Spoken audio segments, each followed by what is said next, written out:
Commander Reed Wiseman. He and Jeremy Hansen, mission specialist, were first at the windows today to photograph and make annotations of what they were seeing. Therefore, we heard more from Victor Glover and Christina Cook earlier in the day during those first blocks. But now that Reed Wiseman and Jeremy Hansen are on the support side, they are the ones calling down what they are seeing from windows 1 and 4. Earlier, we heard that the Earth is so bright in window 4, they have had to temporarily cover it with a t-shirt.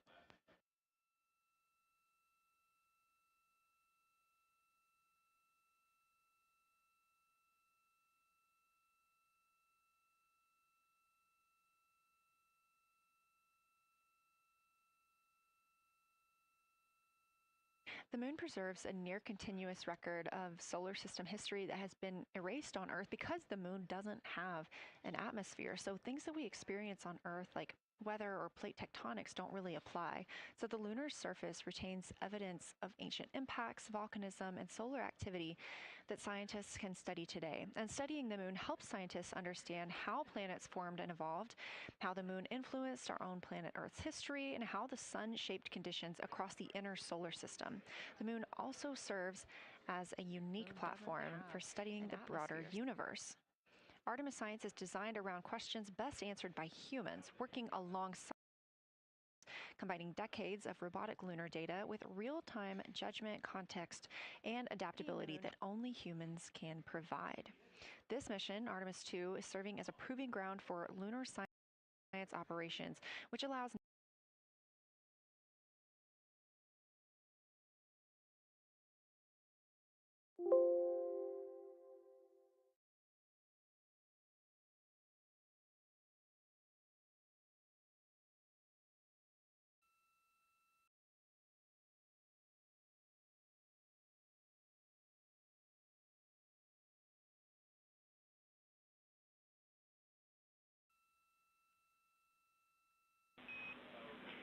Integrity, time for a window team position swap.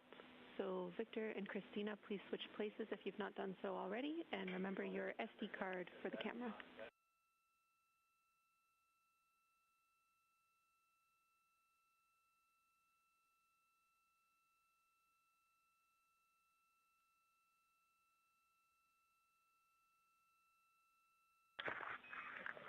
We're in the swap right now. They're wrapping up their last comments, and they'll switch over and change guards from the long lens. If you've not done so already, and copy.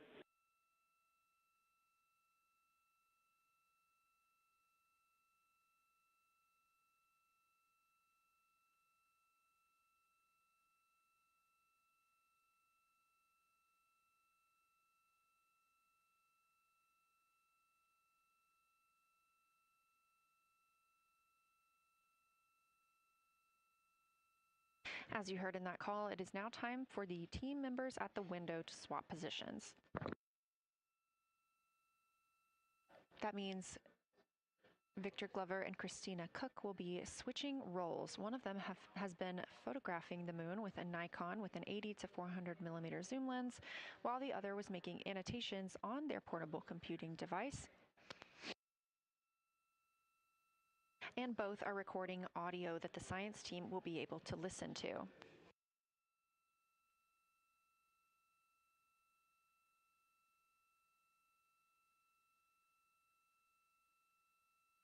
We are now 2 hours and 10 minutes until we expect to lose signal with the spacecraft as they fly behind the moon. And the next target for the crew is considered a crew choice event. They have the option to focus on any regions or patterns or features that interest them. The science team has asked the crew to capture pictures that illustrate their choice, as well as at different zoom levels, and to describe why those certain features or regions caught their eye.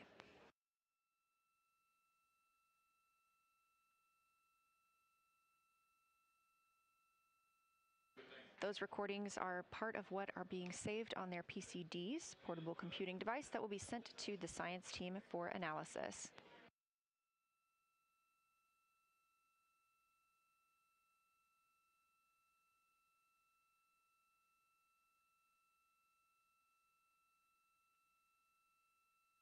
The crew has been allotted 8 minutes for this crew choice event, and it's also a time for a scheduled sit rep or situation report.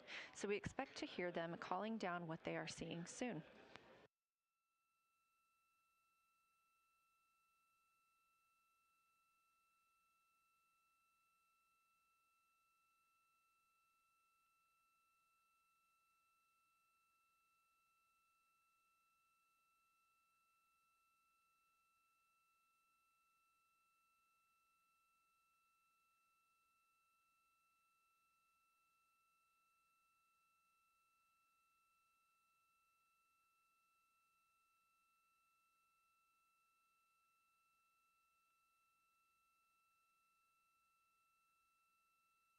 Something that the crew or that the science team has used to help prepare the crew is a cue card. These ask for a feature ID if they happen to know the type or name, and if it is a target. Of course, in this situation, when they have a crew choice, they do not need to, it may or may not be a target. They want to know the location and the observation style. They've also asked for the geometry of what's being captured, the size, shape, boundary, and preservation, as well as the color and shadow. So the color tone, the albedo, that reflection or brightness, and any shadows or illumination. Next, they're interested in structure and texture.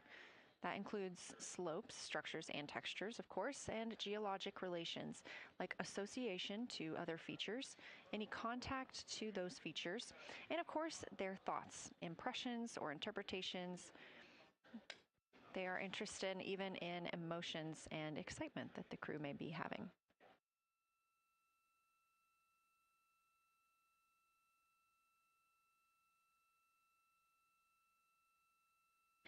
This flyby day has been practiced in many ways, even in Sims here in Mission Control Houston. The team also conducted some field work, learning how to look for specific geologic features. They also photographed a large globe, and the science team helped them determine which features they would be targeting and how to look at those.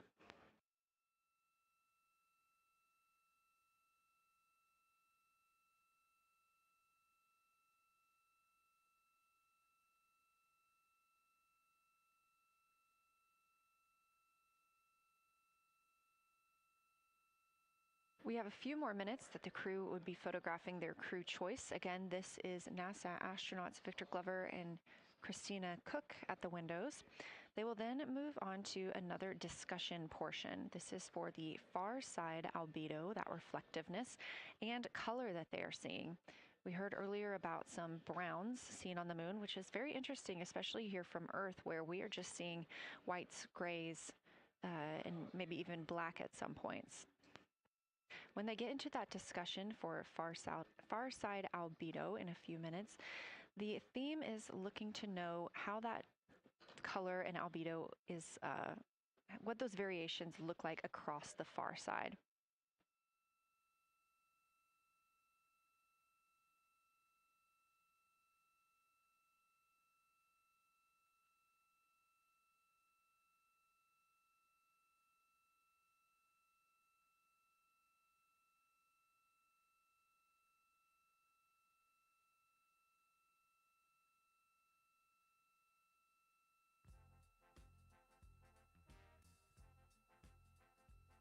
On the right side of your screen, the Science Evaluation Room, or SIR, where team members are looking real time at what the crew is seeing. And even earlier, we're... Houston Integrity, you ready for science zero? We'll take it.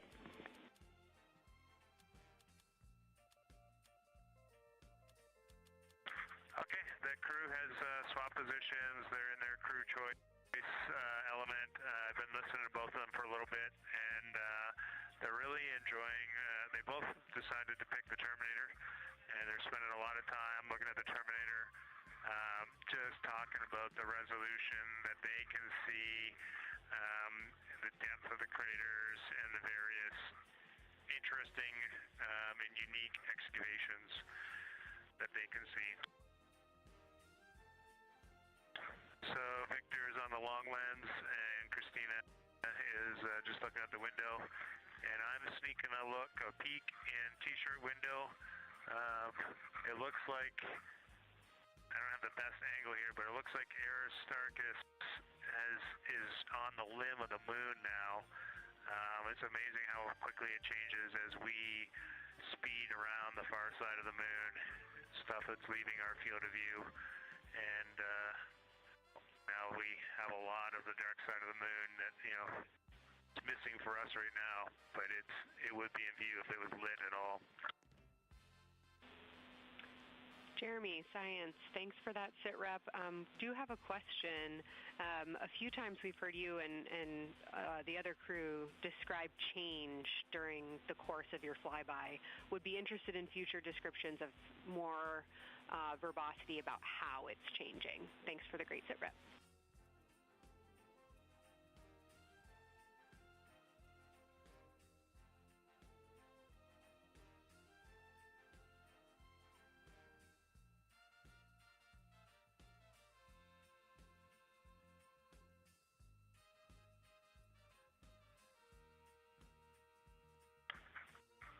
Kelsey, sounds good. We are definitely keeping an eye on that. My eyes have just not readjusted. The moon is so bright when you come back to the window. I was just in the interior of the cabin. I've come back to T-shirt window, and it's just overwhelming brightness. And my viewing angles have been challenging, so I won't be able to give you great observations from this window. But I will talk about something that I was talking a lot about in my recordings earlier, which was we've been talking about some shades, and so we have obviously the dark and the light gray, and then we talked about naming some colors, a brownish hue and a greenish hue. And I'll tell you, like right now, Aristarchus, the plateau is hard for me to see from this window, but that had greenish hues to me and was very unique. I didn't see anything like that anywhere else on this side of the moon. And then I see a lot of these, what I would call brownish hue areas. There's a number of them. And for example, in the northwest corner of the highlands, to me it looks like the brownish hue is caused by ray or ejected material landing on the highlands, and then we obviously see the ray areas as a lighter albedo, but in between the rays where the deposit would be thinnest, that is what it looks like is causing the brown to me. So I saw that in the northwest side of Aristarchus, or sorry, that dark area of the highlands, northwest side of the highlands. I saw it in the highlands to the east of Glushko, and then I see those same brownish hues west of Oriental, and I drew a contact there on OneNote, but that's a huge region, kind of like a piece of pie with the point of the pie pointing at Oriental and then going up towards the northern side of Hertzsprung. And that is an area that just looks like that brownish albedo. That was fantastic, Jeremy. We had heard rumors of the green and brown hues, and so you really read my mind on asking about those. Understand they likely didn't have any contact with each other the way that you described them, but please correct me if I misunderstood that. And then last thing, I'll make the same offer we made to Victor earlier. If it would be helpful for us to verbalize any targets so you can stay at the windows and keep your eyes adjusted to the moon, please let us know.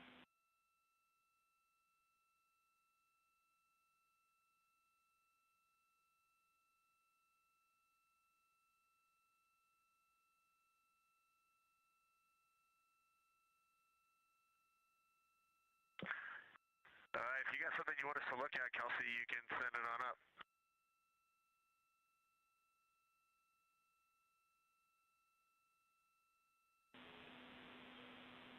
Definitely not looking to interrupt your flow, Reed and Jeremy, only offering assistance if you guys want to keep your eyes off of the PCDs.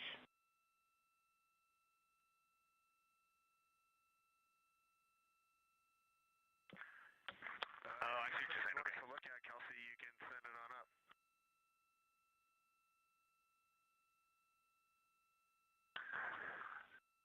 Not really science related, and we definitely learned this at Apollo, but the thing that is just most fascinating, I think, to me and Victor right now is even as as rugged as the far side looks. When you look at Oriental and Home, it's rugged. But man, when you look at the Terminator, it is just like impossibly rugged. And it reminds you that the whole far side is that way. Working at a pizza place, looking like a pizza face. The hills and the valleys. And it is just, it's unbelievable. It's like no surface of the Terminator is not marked by meteor impact. And it's just, it is very impressive to look at that. And you realize that that is true across the whole far side. You just can't see it due to sun illumination right now. Reed, Houston copies, and we were commenting on the same thing. Even from our view, the Terminator looks absolutely alien because there's just so much texture in there that we're just not used to seeing. So thanks for sharing that with us.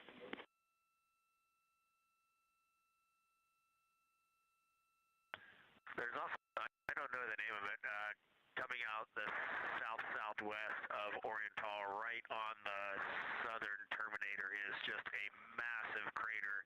I don't know the name of it. Maybe you can look on the solar array wing video and tell me it's right. It's the southernmost crater you see on the Terminator right now. We're looking for you.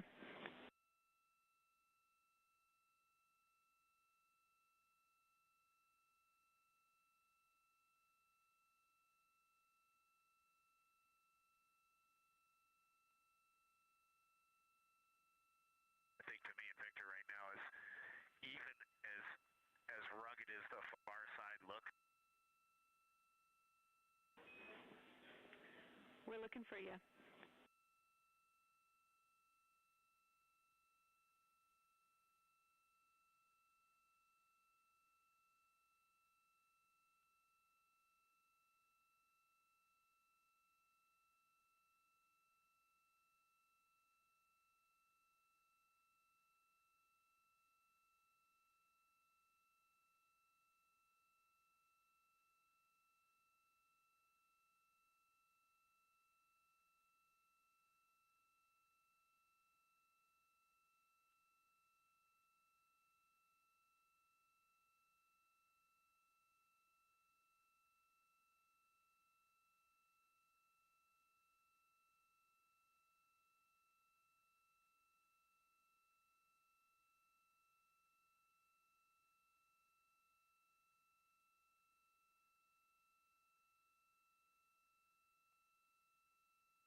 Strawberry shortcake, she's a bit. We're loving that picture. Thanks for showing us. And Reed, as an answer to your last question, we believe that that is Chebyshev crater. And the sir agrees with that. Very baby girl with very big possibilities, and fruit-filled fun is the secret to her recipe. She may be small, her task is too tall. She'll be at best, but just give her delicious. She's a very bitty girl, possibility. She may be small, but no task is too tall. This is going to be the biggest bake-off ever. Shortcake.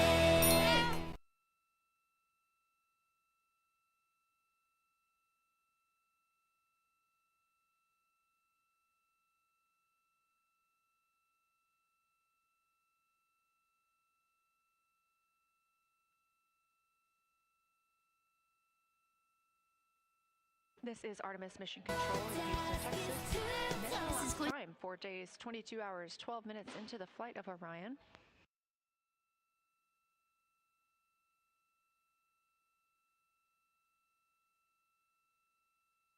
This is Lunar Flyby Day for the crew aboard the spacecraft. Reed Wiseman, Victor Glover, Christina Cook, and Jeremy Hansen are now the farthest people to have ever traveled from Earth.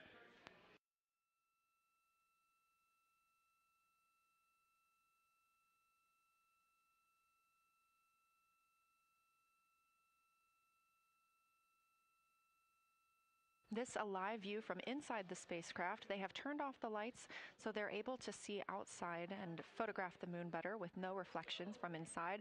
And for a very brief moment there, Integrity Science, thanks for those iPhone views. It's helpful to see what you're seeing.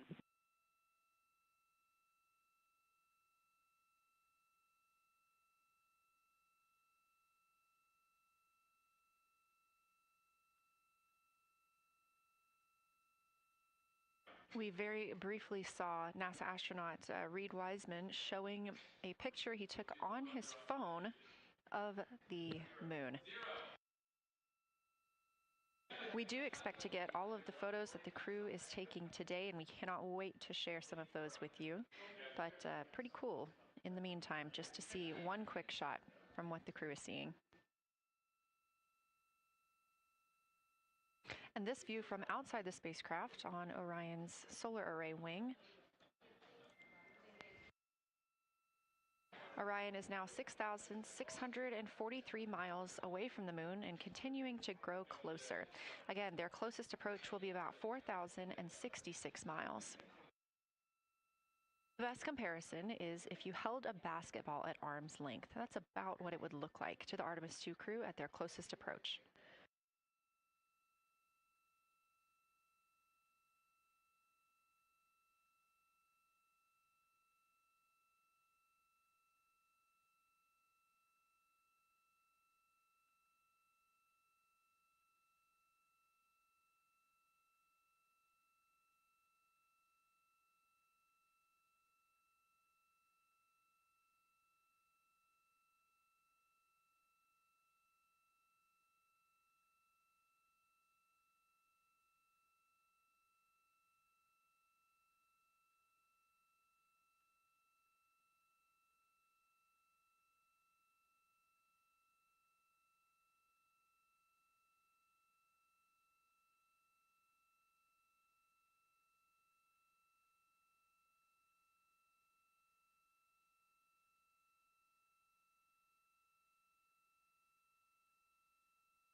This view showing at the very top, a camera coming from Orion, continuing their flyby of the moon. We have 3 more flyby observation blocks after the completion of this one.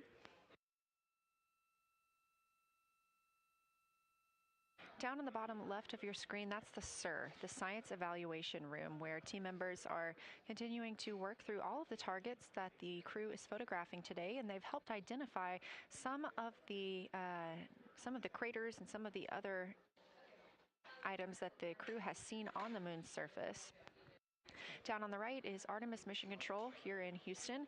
Those 2 rooms down at the bottom are just down the hall from each other.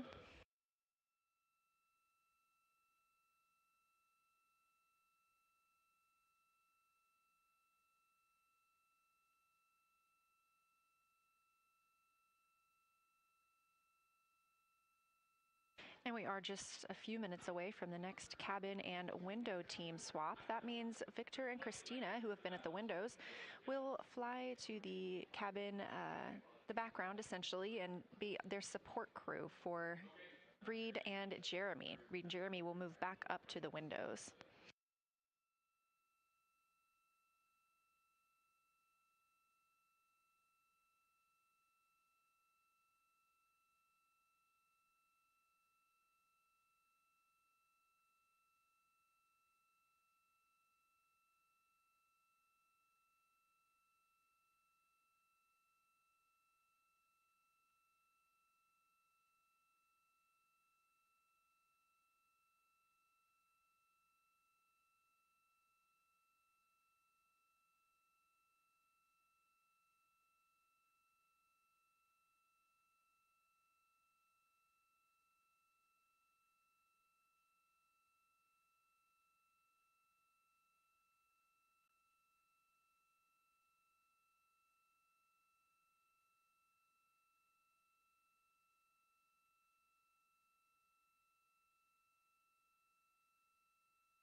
crew is continuing their discussion portion of the flyby in the lunar targeting package, where it says far side albedo / color. They are looking. The science team is looking to get a good understanding of what the crew can see on the far side at this point, and its brightness as well as any colors. We did hear earlier Canadian Space Agency astronaut Jeremy Hansen reporting that they could even see browns and even greens on the moon. I'm really looking forward to seeing those photos. And in just a couple of minutes, the teams will swap from the cabin to the window.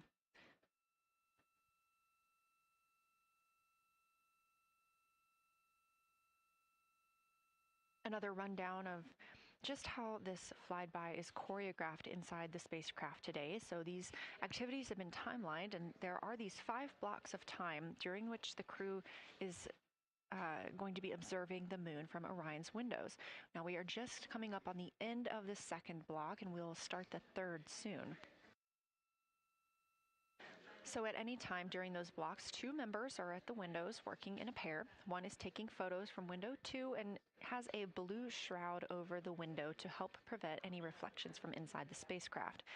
They are also using an 80 to 400 millimeter zoom lens. And the other astronaut on the window team will be in window 3 using their portable computing device to make annotations. Now, again, both of those crew members are making audio recordings of what they are seeing, and we are not hearing that right now. Those are going to be downlinked later to the science team, who will evaluate them and use that data to inform our understanding of the moon. Those 2 crew members at the windows swap roles. Integrity Houston, it is time for another swap between the cabin and the window team. So we have 15 minutes of handover time, and then we will expect Jeremy and Reed at the windows and Christina and Victor at the cabin. I have no new vehicle updates for you, but I do have a photo location for some photos on Ike's PCD, and I want to let you know that Jeremy's family have arrived in the viewing gallery.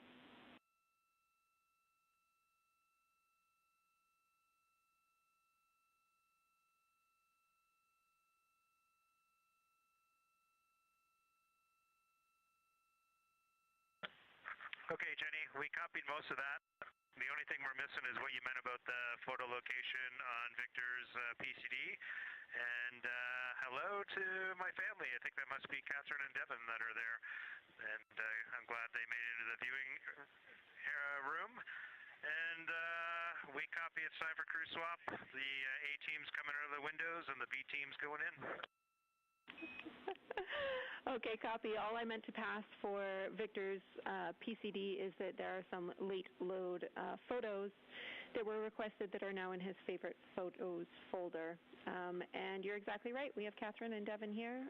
They give you a big wave, and they're super excited and happy to see part of what you're seeing.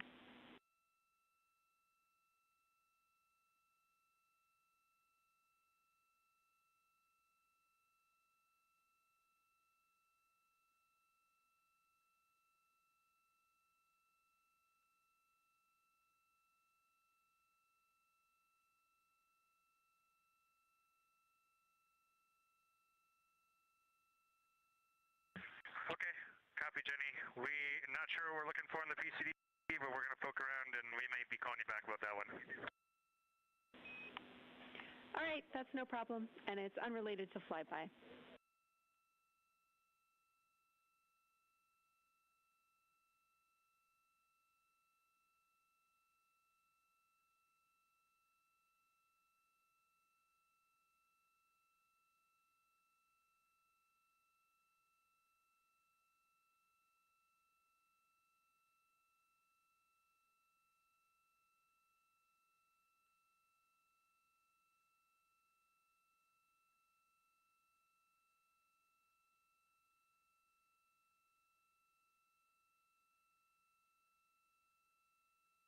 This is Artemis Mission Control here at Johnson Space Center in Houston, Texas. And as you just heard, Capcom, or Capsule Communicator, Jenny Gibbons, Canadian Space Agency astronaut and Artemis II crew backup, relaying to the teams in Orion that it is time for a swap from the cabin to the window teams. We're now at the tail end of the second lunar flyby observation block. Again, we have 5 of these today. Most recently, Victor Glover and Christina Cook were at the windows photographing and making annotations, while Reed Wiseman and Jeremy Hansen were in the cabin providing support, whether that is SD card help, but also science sit reps, calling down any situation reports for what they are seeing on the moon or anything about the vehicle status. With that call to make a swap, Reed and Jeremy will be back at the windows, making observations for what they see at the moon and taking photos.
Again, you're watching live coverage of NASA's Artemis II. But something that's really awesome up here is we now have the moon and the Earth in window 3 simultaneously, and the moon is a gibbous, and the Earth is a crescent. And I'm guessing in about 45 minutes we'll have 2 identical crescents as we change our position in the universe. That is pretty darn cool. Thank you.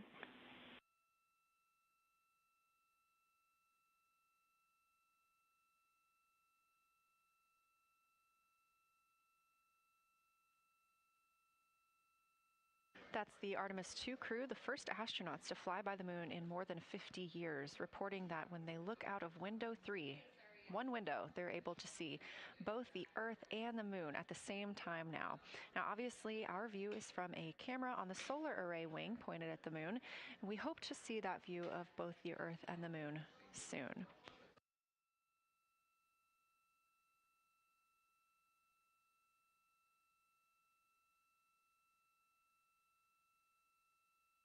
Some upcoming times for what you can expect. In about an hour and 40 minutes, we will have Earth set. And during that time, we will have a view of Earth going behind the moon.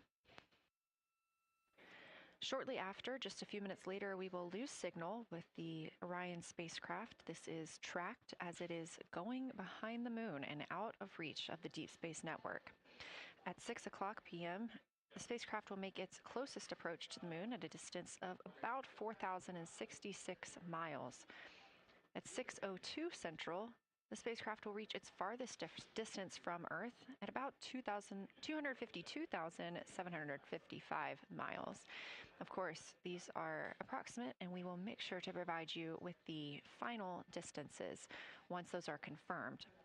At 6:21 p.m., we will have Earthrise from the Orion spacecraft, but we will not have communications with the spacecraft until 6:25 p.m. Central, when we expect to acquire signal with them after they've emerged from behind the moon.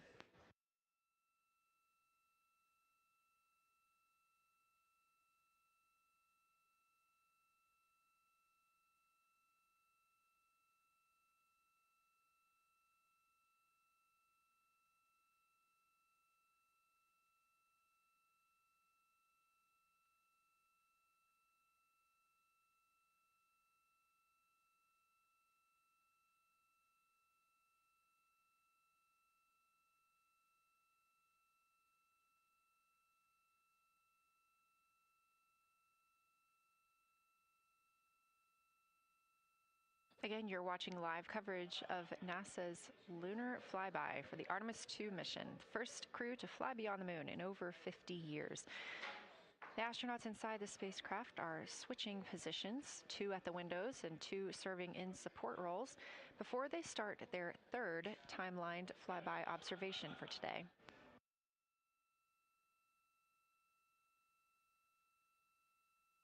We've heard great calls from the crew so far describing what they're seeing, all well trained by the science team here on the ground.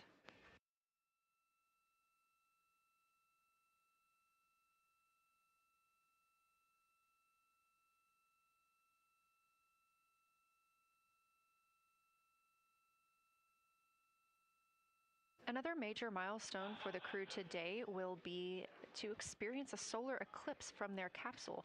No one on Earth will experience this solar eclipse. To the astronauts, this will look a lot like a total solar eclipse on Earth, except the moon will be huge compared to the sun. Whereas if you're standing on Earth and looking at a solar eclipse, the moon and the sun appear to be about the same size in the sky. As the moon begins to cover and then uncover the sun, the astronauts will see a partial solar eclipse, so that's before and after totality, and during that time frame they will have to wear eclipse glasses so they can safely view this phase. They also intend to capture images of the sun's corona during the eclipse. This is a rare glimpse at the innermost corona that will only be captured by the astronauts' cameras. During the eclipse, we also look forward to the crew members describing what they will see, which includes unique light features like the shape and size of the corona and potentially even lunar dust. At the same time, Venus, Saturn, Mars, and Mercury will be near the sun, so they may be able to identify what part of the sky they're looking at. This